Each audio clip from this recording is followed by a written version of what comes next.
Gözəl insanlar, hər vaxtınız xeyir olsun. Mənim adım İlkindir. Telegram, TikTok və YouTube'dakı kupon kanallarının admini. Deməli, şənbə günün oyunları ilə qarşınızdayım. Burada belə deyək də 1, 2, 3, 4, 5, 6, 7, 8, 9 dənə oyun var ki, əmsal analizinə əsaslanır. Və o əmsal analizinə əsasən bizim testlərimiz yekunlaşdı. Mən indi bilmirəm, ağlınıza batırsa bunları təbii ki, siz gözəl şəkildə sığortalayıb dəyərləndirərsiniz. Fiorentina'nın oyunu az qala hesab qarışıq gəlirdi. Lugano'nun oyununda da əmsal analiz idi. Cəmi 2 dənə oyun var idi, əmsal analizi ilə çıxan. Orada da gol da oldu, üst oldu, 1 plus gol da oldu, ekstra time'a qədər çıxartdıq. Belə, yəni yaxşı olacaq, sadəcə bəzi şeyləri başa düşmək lazımdır. 99% başa düşmüşük demək olar ki, yenə də təbii ki, səhvlər buraxacaq, səhvlərin üzərində işləyəcək, ağlınıza batmadısa oynamaq məcburiyyətində deyilsiniz. Mən bu əmsal analizinə əsasən sizə oyunları təqdim etmək boynumun borcudur. İstəsəz, siz yenə də özünüz əlavə ekstra analizinizi eləyərək dəyərləndirərsiniz. Metrikalarla dolu da bir efir olacaq, amma sürətli şəkildə. Xatırlatmalarımı eləyirəm, Telegramın linki aşağıda, saytımızın linki aşağıda, VIP qrupun nömrəsi aşağıda. Başladıq, axır vaxtlar efirlərimiz dinamik olur, izləyicilərimiz də bəyənir. Təbii ki, efirdə dinamika falan o qədər də önəmli deyil, bu da olsa yaxşı olar təbii ki, amma ən önəmli olan şey dediklərimizin ən azı 90%-nin gəlməsidir. O ritmi, o tempi tutacaq inşallah. Hamıya bol şans, getdik. Valladolid Celta oyununda Valladolid bir top vursun. Zaten biz Celta'mızı tanıyırıq.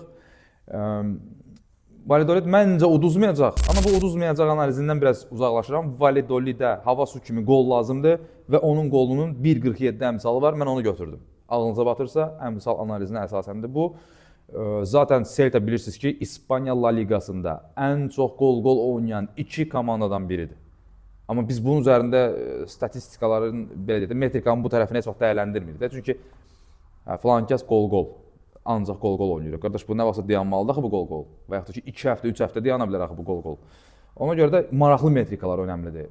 Məsələn, dəqiqə pasları verirsən canlı üçün. Bu əslində metrikadır, amma Wolfsburgun oyunundan gol iyi gəlir. Ağlınıza batırsa, Bundesligadan, bir də Werder München-Gladbach oyunundan mən 2.5 üst gözləyirəm.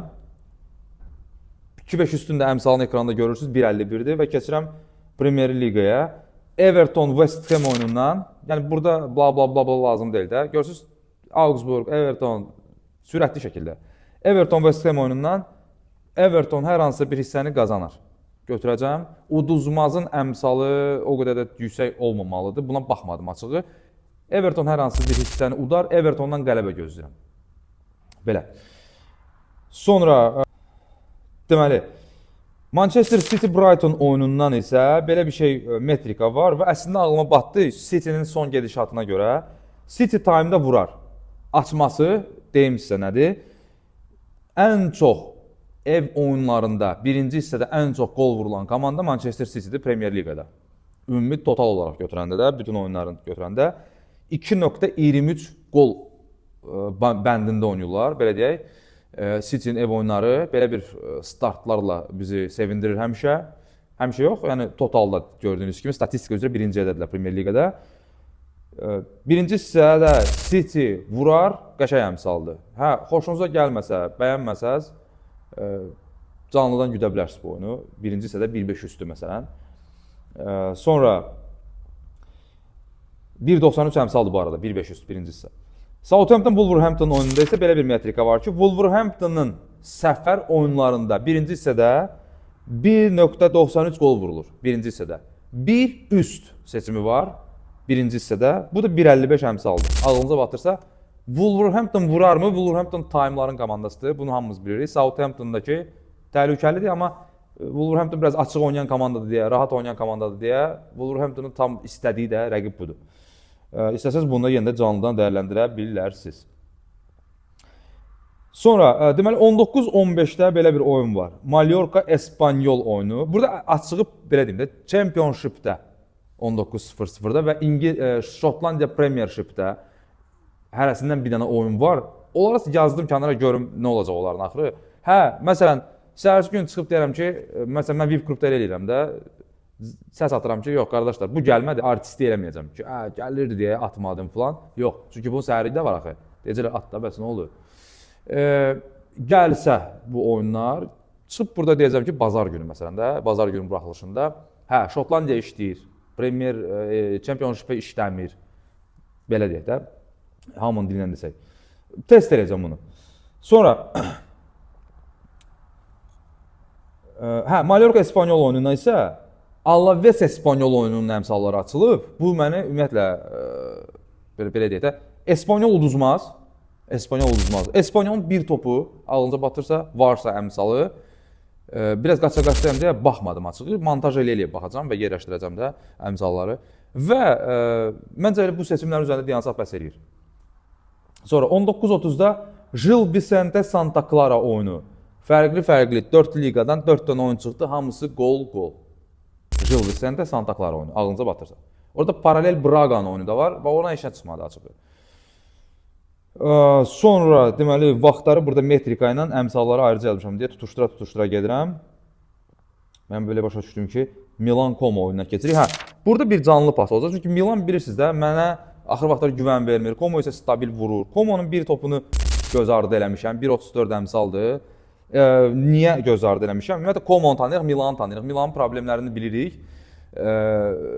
Plus. Burada belə bir şey var da. Milanın son 4 ev oyunundan 3-ündə 80-ci dəqiqədən sonra Milan buraxıb. Ağlınıza batırsa bu da tətikdə ola bilərsiniz.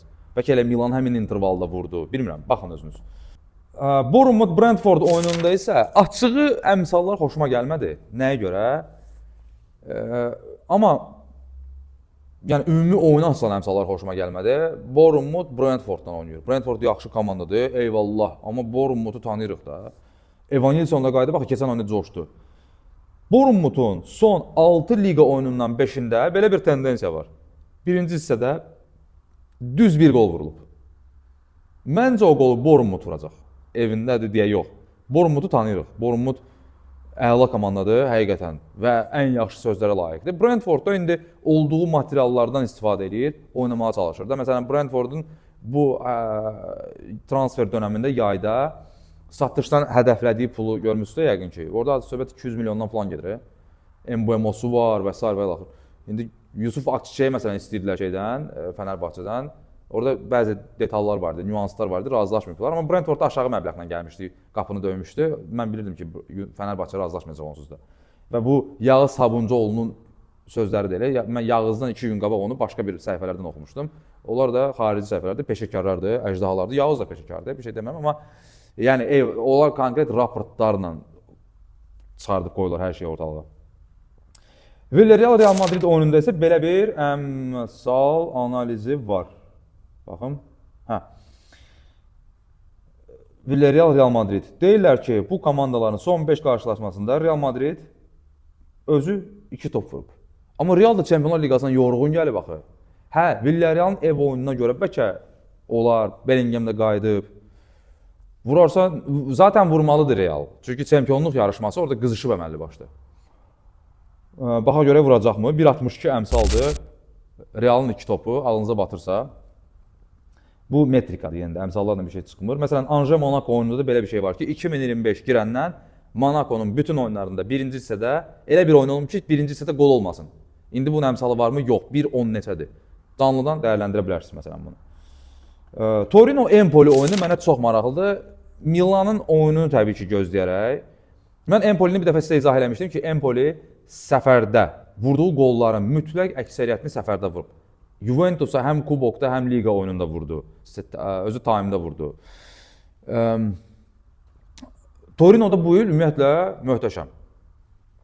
Gol olar, yəni mən gol-golunu bəyəndim bu oyunun. Ağlınıza batırsa siz də bir analiz eləyərsiniz. Belə bir maraqlı metrika var. Lens Rennes oyununda isə deyirlər ki, 2025 girəndən 3 komanda var ki ligada, onlardan ikisi bunlardır. Hələ HCC oynamayıblar. HCC potensial namizəd oyunlardan biridir. Amma mən HCC iyi gəlir hardan? Luzern, Zürih-Luzern oyunu. Zürihdə, daha doğrusu İsveçrədə 23:30-da Zürih-Luzern oyunundan. Burada Lozanna-Basel oyununun əmsalları açılıb. Həmin oyunda 0-0 bitib. 0-0 bitərmi bu oyun? Mənim başımı kəsdilər onu oynamaram. O 0-0 dəqiq hesabına. Argentinada zadda vaxtı ilə oynayırdıq və tuturduq da, yadınızdadır bunları. Amma Məncə bu bizə tərəfin göstəricisidir ki, tərəfə işarədir ki, bu oyun X bitə bilər. Bir özünüz də yaxşıca analiz edin bu oyunu.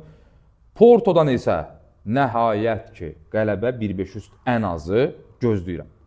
Ağlınıza batırsa əmsal qaldırmağa yarayar. AVS-də də burada zəhmət olmasa. Əmsallarla çıxan bir şeydir. 22-0-0-da da Porto AVS oyunu 4-0 çıxdı, bir də 2-1 çıxdı. Bilmirəm, baxın özünüz. Amma heç biri Portuqaliya liqasından deyil, başqa liqalardandır. Belə dostlar, uğur olsun, Allaha əmanət olun, nə yaxşı ki varsınız. Məncə yenə də maraqlı, dinamik bir efir oldu. Əsas odur, yenə deyirəm, bax, bunların gəlməsidir. Dinamika, çəkiliş keyfiyyəti o qədər önəmli deyil. Allaha əmanət olun, nə yaxşı ki varsınız dostlar.